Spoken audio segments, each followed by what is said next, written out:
my goodness, people. We made it to the end of 2020. First off, give yourself a round of applause. You made it. You got here. Congrats. That alone is an accomplishment. And we have movies to talk about, which is wild because thinking back to January, I thought I'd have a bunch of movies to choose from, and that about got cut into like 70 different pieces and thrown all over the place. So I did not have near as many movies as I would have liked to have talked about this year, but I did actually have quite a few movies to choose from. I saw 46 films leading up to my filming of this video, and so let's talk about my 10 favorite movies of 2020. I am a little off-centered, by the way. I know I'm going to be putting up posters whenever I start talking about the films, so quit your whining. If this is your first time watching one of my top 10 videos, this is how it works. Basically, I'm going to just be talking about my top 10 favorite films. These are not going to be the best films. These are not the definitive list of the 10 best films of the year. These are just my 10 favorite movies that I saw this year.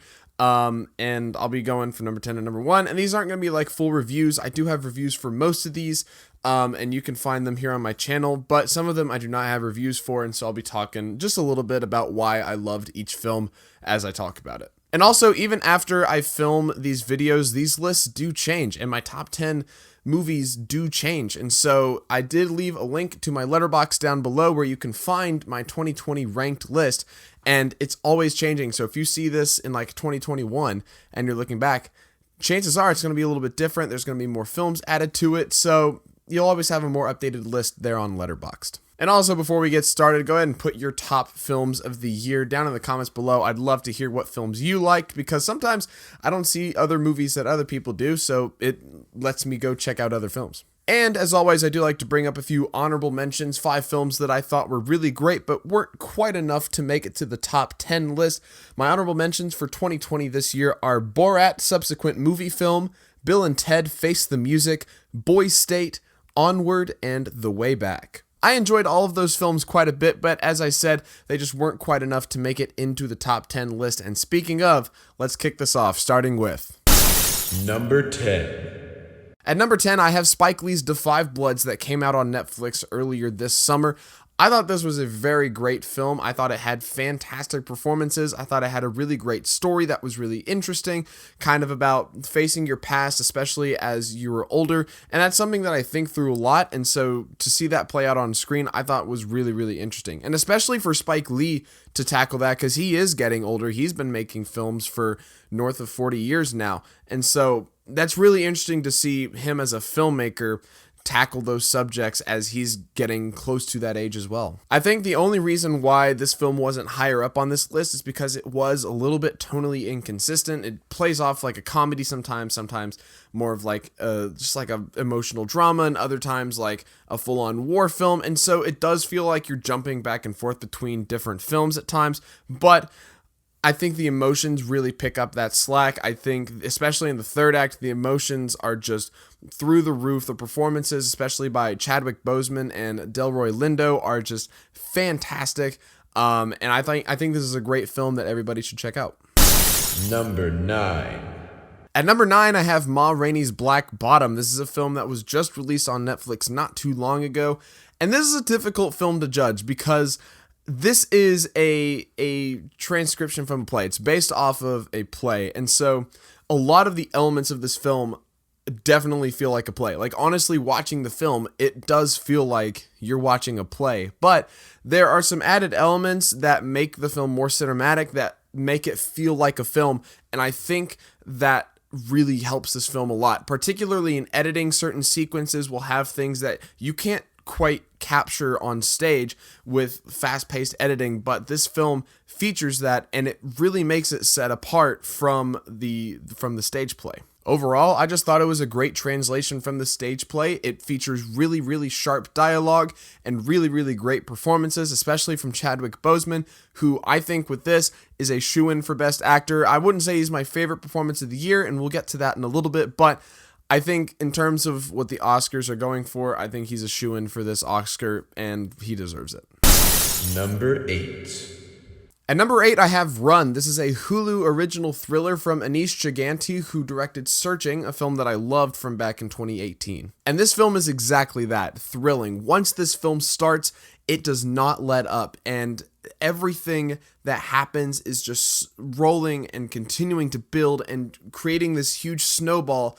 And when that ending finally comes, it just knocks it right out of the park. It is a brilliant film. It is so well done, especially just from a thriller standpoint. It's really, really interesting, but I think from a story standpoint, it's really, really good. I think it offers some great representation for people with disabilities, which is always awesome. I just think there's a lot to love about this film. Sarah Paulson is fantastic in it, and it keeps you hooked all the way through. It, even to the final moments, it always keeps you guessing. Number 7. At number 7, I have The Gentleman, Guy Ritchie's return to the gangster comedy, and this was just a jolly old time. This was all I was expecting out of it. I just wanted a really, really fun film, and that is exactly what I got. This thing is so funny, so sharply written. It is action-packed. It's got an interesting story. It is just everything that I wanted out of this film. It was just fantastic. I also think this offered a really interesting modern take on the gangster film, because if you look at gangster films that have come out recently, like The Irishman, they do feel very classic. They do feel, and obviously that film takes place in the past, but even then it feels like a film that could have been made in the 80s. With this film, it feels like a perfect movie for this time, for this era, with the age of the internet and social media. And there are certain plot points that revolve around that, but I just think it's a really, really great film. I think it's inventive, it's creative, and it's also pretty meta, which I thought really worked for this film. Number 6. At number 6, I have Palm Springs. This is another Hulu original film, and I think this is the funniest film of the year. It is just so funny throughout. It is so great. It's from Lonely Island, a group that I love. Andy Samberg gives a fantastic performance. He is so funny and kind of deadpan, but also super energetic like he normally is in movies and stuff. But he also has a great amount of depth and emotional range as an actor in this film. He just gives so much depth to his character, and you really start to see that as the film goes along. And also the co-lead, Kristen Melody, is really, really great in this film as well. Likewise, she is so funny, but also provides a great amount of depth to her character, and it is just so much fun to watch. It tackles some really great themes of love and loss. It is not a film for everybody, but I think everybody should check it out who can and who wants to. It is absolutely hilarious, and it is so, so great. Number 5. At number 5, I have Tenet, Christopher Nolan's latest film. You know me, I love Christopher Nolan. He is one of my favorite filmmakers. I just love how inventive and how creative he is, and Tenet is no exception. This is just Christopher Nolan at his biggest, at his most extra, and I think he pulls it off pretty well here. As I kind of said, this film is just inventive. It is mind-blowing. It accomplishes things that I never thought were possible in movies that I never would have thought of otherwise, but he pulls it off here. It is great. The action here is just so creative and new and fresh, and it was just something I had never seen before, and that experience alone got it to this list. But also, I think the performances are great. I think the story is really interesting. It goes to some interesting directions, and I love the inspirations from James Bond you can definitely see in this film. I had a great time with it. John David Washington is awesome in this film, and Christopher Nolan just once again proves why he's one of the best filmmakers in Hollywood. Number 4. At number 4, I have Birds of Prey and the fantabulous emancipation of one Harley Quinn. Oh, that's a mouthful. Look, let me shoot you straight. I'm a DC guy. I said this in my Wonder Woman 1984 film. On the whole, I like DC more than I do Marvel, and so I'm naturally a little bit more gravitated towards DC, and this film knocked it out of the park. What Deadpool was for Marvel and for that character, this film did that exact same thing for Harley Quinn. This was the perfect film for her character. It just brought her to life in the best possible way, captured every single aspect of her character that was needed. It was dark, it was funny, it was twisted. The action is awesome and really well put together. The comedy works perfectly. The story is interesting. It's just everything that I wanted as a DC fan, as a Harley Quinn fan. It was just so well put together. It fired on all cylinders, and it hit on all of them.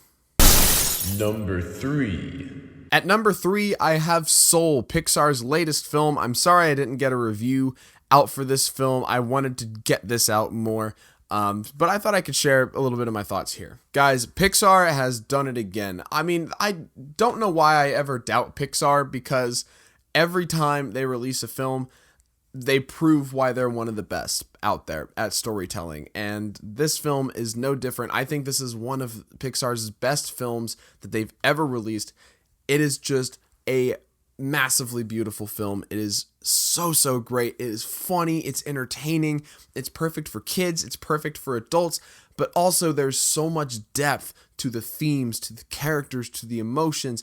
And it's so beautiful, and it's so important that we talk about these things, talking about why life is worth living. And I'm so happy that this film touched on that. It goes a little bit deeper and a little bit darker than I expected, but it never takes away from the comedic, the more entertaining aspects of it.